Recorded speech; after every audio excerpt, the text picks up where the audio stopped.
Infinity Nikki's new update is out, and while Infold have fixed most of the technical issues introduced in version 1.5, they remain silent on the more important complaints that many players really cared about. They even agreed to a brief interview with Pocket Tactics, which was absolutely surreal. While it's possible they're working on a change of direction and are just waiting until they have everything in place before they share anything, and there have been one or two hints that this might actually be the case, many people who were angry at Infold's decisions are giving up and leaving the game behind.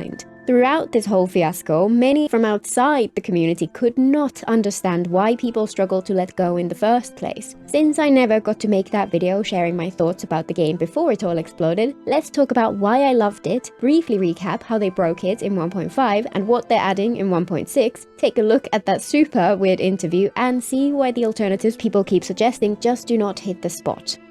Nikki is one of the most relaxing, cozy games I have ever played, and it really stands out in the gacha space especially, though as we'll explore later, even the non-gacha alternatives don't quite hit the same spot. The other open world gachas are action RPGs with world-shaking stories and much of their gameplay focused on engaging combat. They provide a thrilling experience of action and high conflict interspersed with moments of calm. At their core, they're essentially a power fantasy. Nikki aims at a different niche. It flips the emphasis from those other games on its head. It provides a relaxing experience which encourages creativity and appreciation of beauty, though it does still have its moments of thrill. The core of the experience is like a warm, fuzzy memory of lazy summer days spent wandering through nature without a care in the world. Mirrorland is incredibly beautiful, and it's packed with engaging puzzles and chill platforming challenges. There's something to capture your interest around every corner, and a charm to the world which makes it feel alive. Nikki's story echoed that dreamlike feel. The setup echoed Narnia or Alice in Wonderland, but at the same time, it didn't shy away from depicting challenging subjects. It wasn't ashamed of being whimsical, and the community loved it for that, and people could not wait for each new chapter.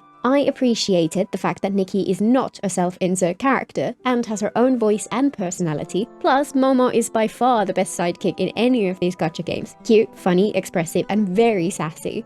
One thing that I find quite amusing is how many people seem very confused at the idea of a dress-up game. Often, those very same people will have spent money on a skin in another game, or spent time in a character creator at the start of an RPG, and felt that indefinable sense of ownership and self-expression which comes from being able to choose the appearance of a character in a game you enjoy. A dress-up game just takes that experience and adds a ton of depth to the customization and breadth to the options you can choose. The clothes and hairs and accessories in Nikki are absolutely stunning, especially when they add fantastical touches which could not exist in the real world. For example, this dress with its sparks and fireworks in the air around it. As someone who spent half a decade making custom hairs and clothes for The Sims, I'm in awe of the detail and beauty the Nikki devs have achieved, and I loved putting together new outfits and expressing myself through that creative outlet. Many people take this even further, especially now that there's a dyeing system, and create things like cosplays within the game which are so much fun. This is, unfortunately, all built using a gacha system which requires spending a premium in-game currency in order to roll for different items, but on balance the sheer quality of the game and the joy it provides was more than enough to compensate for its use of predatory practices.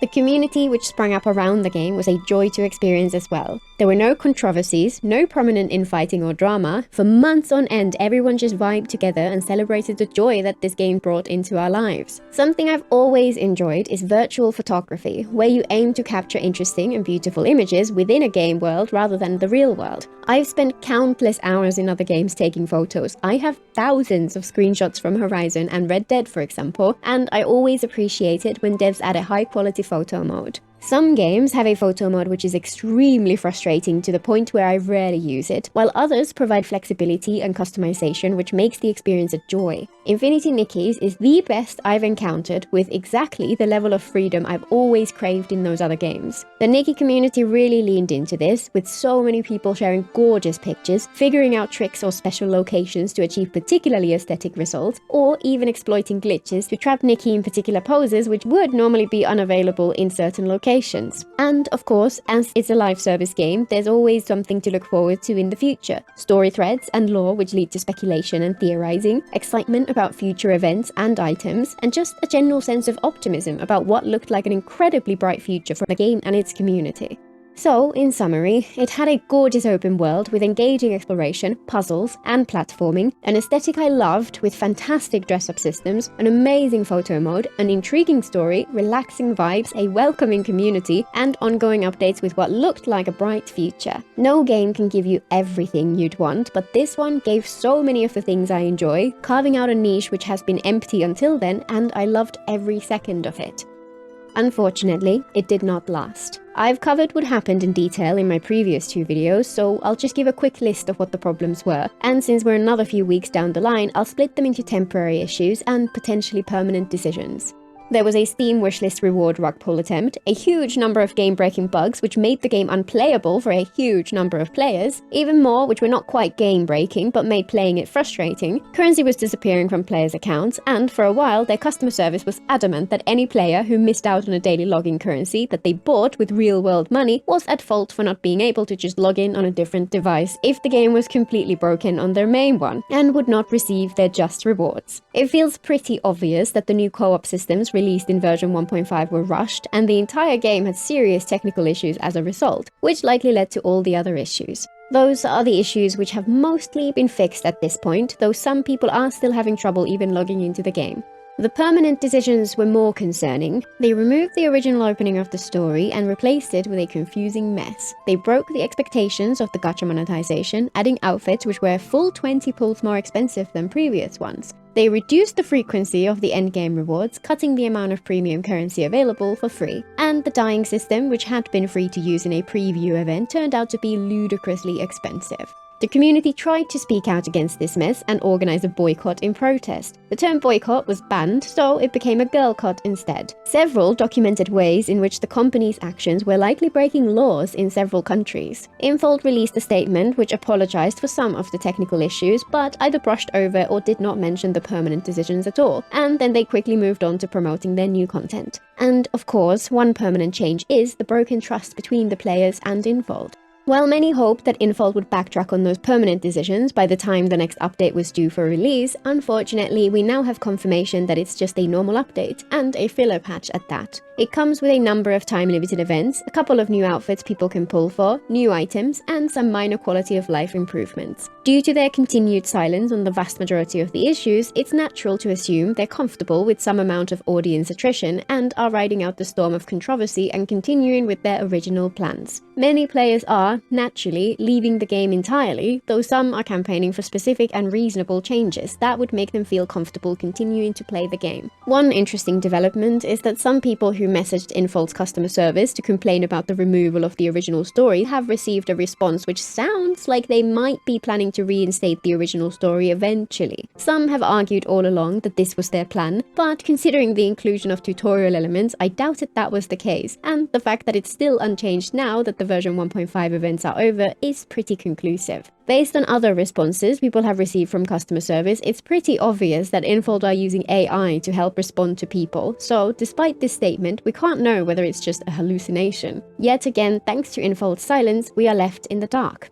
And there are, of course, still many reasons to be skeptical. For example, one of the most pointed complaints in 1.5 was the premium bathtub item, which was priced at $10 with a label saying 80% off, even though fake discounts are illegal in many countries. Infold have a habit of doing this, and in 1.6 it's there again, though this time marked in a premium currency rather than in cash amounts. Even if that's a loophole, it's not a good look so soon after the previous dumpster fire.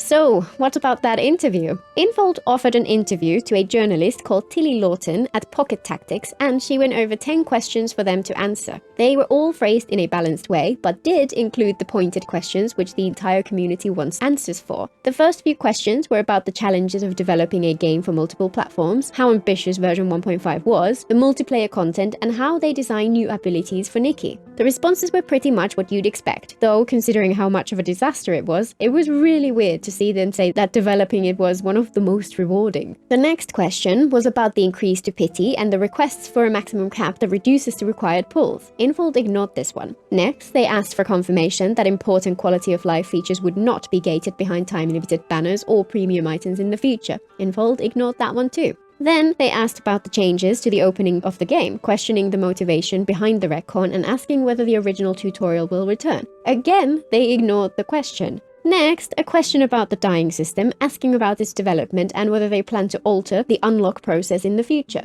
No comment. And then a milder question about the customizable house feature which has been previewed during the launch showcase. Still no comment. And finally, a truly softball question asking where they get inspiration for the clothing and the new areas added to the game. And Infold ignored that one too. It makes you wonder why they offered to do the interview in the first place. It's understandable that they might not be able to talk publicly about monetization strategy or things like that, but ignoring some of the least controversial questions is just odd behavior, especially when they were the ones who reached out to offer the journalist the interview. I've included a link in the description, so make sure to give Pocket Tactics some traffic and read the full article for yourself. Which, of course, leaves us with the big question. Are there really no alternatives out there? Obviously, it depends on exactly what you're looking for from the game. For example, there will likely have been players who were there exclusively for the dress-up aspects and didn't care all that much for the open-world exploration. There are other dress-up games which will appeal to those players, for example, Life Makeover or Tiny Boutique. But for those of us who were there for a little bit of everything, it's a much harder task. While I do love some of the games we're just about to cover, and I'm excited to try several of the others, unfortunately, none of them are quite there. Since there are so many which people mention, I'll group them in larger categories. First, cozy games. This is a pseudo-genre which exploded in popularity throughout the pandemic and includes anything which aims for chill and relaxing vibes. Since the vibes are the common thread, it includes an eclectic mix of game styles. I've seen anything from sandbox games through to puzzle games to even interactive fiction thrown into the cozy games category. Many people suggested The Sims, Stardew Valley, Animal Crossing and Palia, but they're perfect examples of how each of the possible options misses out on some of the key things that made me enjoy Nikki. The Sims does have the relaxing vibes, a vibrant community, ongoing updates in the form of DLC, a nice aesthetic, a decent photo mode, especially with mods, and fantastic dress-up, especially if you use CC, but it completely lacks open-world exploration, puzzles, platforming, and any form of pre-written story. It's a sandbox game with diverse game modes which help keep it fresh. Stardew Valley is again very relaxing and has a great community, plus some level of exploration gameplay, but for me, the lack of puzzles and platforming mean that discovering the world just doesn't feel the same. Plus, unfortunately, the pixel art aesthetic just does not compare. And of course, there isn't really any dress-up or virtual photography aspect either. I also loved Animal Crossing, but again, it's just a very different game. No exploration, puzzles, platforming, very bare-bones story, and so on. And when I tried Palia during beta, it felt more like an open-world Stardew than something like Nikki. Other cozy games do cover some of the other parts of what I'm craving. For example, Spiritfarer's story was incredibly moving, and it had some fun platforming aspects, but no individual game really ticks all the boxes. Along those lines, several indie exploration games were often recommended as well. Journey, Outer Wilds, Eastshade, Sable, even the upcoming Sword of the Sea. These tend to come a lot closer to what I'm looking for. Gorgeous aesthetics, open worlds filled with secrets to uncover, often puzzles, and some platforming, and an interesting story. They don't include the dress-up side of things, which is always something I find myself wishing for, and, more importantly, by their very nature, they tend to be much shorter experiences. They can be absolutely transcendent when you're in the midst of them, but most take less than 10 hours to complete, and even the larger ones don't last that much longer. Despite the downsides of the live service model, no matter how much I love shorter experiences, I do find myself wishing for those wider shared experiences. I'm looking forward to playing all of these, and I'm expecting several of them to rank among my favorite games, but they can't fill the void left behind by Nikki. And of course, we can't mention indie exploration games without also considering AAA open world games. Breath of the Wild, Red Dead Redemption 2, Horizon, Assassin's Creed, Ghost of Tsushima, Elden Ring. There's so many fantastic options. As much as I enjoy many of these games, they simply lack that emphasis on a cozy, relaxing atmosphere on the whole. They're a different genre in my eyes. It's like the choice between watching a thriller or a comedy. Sometimes you just want a particular tone, and no matter how much you enjoy the other things, they just don't give you what you want. They also tend to lack any platforming gameplay, which is something I miss, and also lack the ongoing updates and therefore the same kind of community aspect as well. Red Dead Redemption does deserve a special mention though for its fantastic dress-up feature with extensive library of clothing, especially in Red Dead Online. I played that part of the game every day for 2 years and never got bored of putting together outfits before going out for some pew-pews. It's such a shame that Rockstar never built it towards its full potential. The other open world gachas currently available also fall short on a couple of key aspects. The complete lack of dress up and customization is by far the most obvious one. The closest thing they tend to have is premium skins, which barely counts as customization at all. They also lack any platforming gameplay, which is still something I miss. And they tend to have particularly frustrating photo modes. I've often wanted to take photos in Genshin, for example, but found the controls far too restrictive to the point where I just give up because there's no way to create the composition I have in mind or customize the camera settings to create an eye-catching effect. It's such a shame because the world can be absolutely stunning, but I rarely even consider it these days. They tick most of the other boxes, though I do sometimes wonder about the community aspect as well. Some pockets of each community can be wonderful, but the gacha space as a whole is just appalling.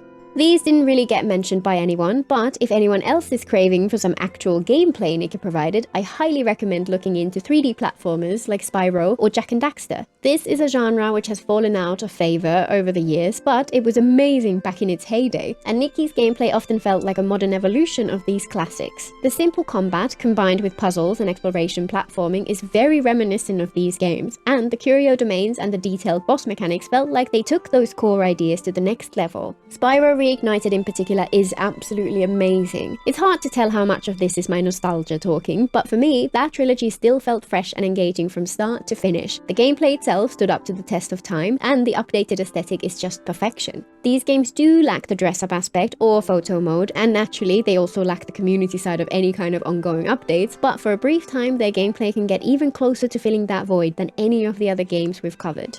So, as you can see, while there are many games which have significant overlap between what they offer and what Nikki players crave, there isn't anything out there right now which quite fills that void. However, I have to hope that after Nikki's success, there has to be some other developer working on a competitor. Infold have had this entire corner of the market completely monopolized for now, but that cannot last forever. One game I'm particularly curious about is Anemo, which looks like a 3D open-world Pokemon gacha, complete with the ability to directly control your team of Pokemon, just like your team of characters in the action RPG gachas. It feels like that game has the potential to hit the right kind of cozy vibe, and puzzles and platforming using controllable Pokemon sounds like it could be so much fun. I'm always skeptical of any Pokemon-style game which comes out, since the sheer momentum of the original tends to make anything else feel like a cheap knockoff, but this one absolutely has my attention. Another, which is very interesting, is Duet Night Abyss, which has a similar vibe and emphasis as the other open-world gachas mentioned earlier, but it comes with extensive character and weapon customization options, including accessories, skins, and full multi-swatch color customization across weapons and characters. It's games like those which make me feel optimistic for what the future holds.